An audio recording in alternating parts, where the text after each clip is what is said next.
5 իրավապաշտպանների նախաձեռնությունը հայտարարություն է տարածել քարոզչական պաստառը պոկելու համար ձերբակալված քաղաքացու մահվան դեպքի մասին։ Իրավապաշտպանները շեշտել են, ակնհայտ է, որ գործ ունենք ոչ թե առանձին ողբերգության, այլ իրավապահ համակարգի ծանրագույն ապօրինության հետ։ Պաստառ պոկելու արարքը չի կարող ծառայել որպես քրեական վարույթ նախաձեռնելու կամ առավել ևս անձին քրեադատավարական կարգով ձերբակալելու հիմք, ասված է հայտարարության մեջ։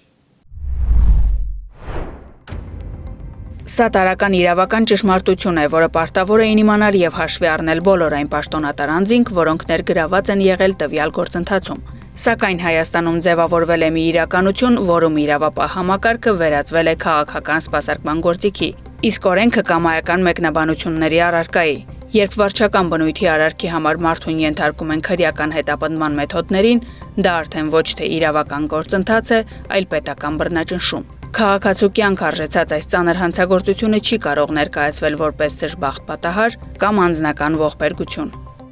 Մեկ քաղաքական պաստառը մարդկային կյանք արժեցավ։ Տեղի ունեցածին անդրադարձել է Սամվել Կարապետյանի փաստաբանական խմբի անդամ, միջազգային իրավապաշտպան Ռոբերտ Ամստերդամը։ Նա շեշտել է, որ չնչին վարչական իրավախախտման համար պետական ռեպրեսիվ ապարատի գործադրումը եւ արարքը կամայականորեն քրեականացնելը ոչ միայն իրավունքի կոպտագույն աղավաղում է, այլև ավտորիտար համակարգերին բնորոշ ակնհայտ քաղաքական հետապնդում։ Երբ պետությունը մարդուն զրկում է ազատությունից, այն բացարձակ պատասխանատվություն է ստանձնում նրա կյանքի համար։ Այս պարտականությունը կրկնապատկվում է, երբ անձն ունի հոգեկան առողջության խնդիրներ։ Սա մարդու իրավունքների Եվրոպական կոնվենցիայի 2-րդ հոդվածի կոպտագույն խախտում է։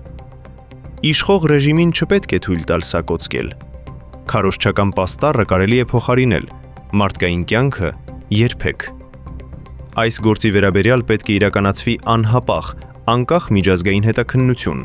և պետք է սահմանվի բացարձակ պատասխանատվություն։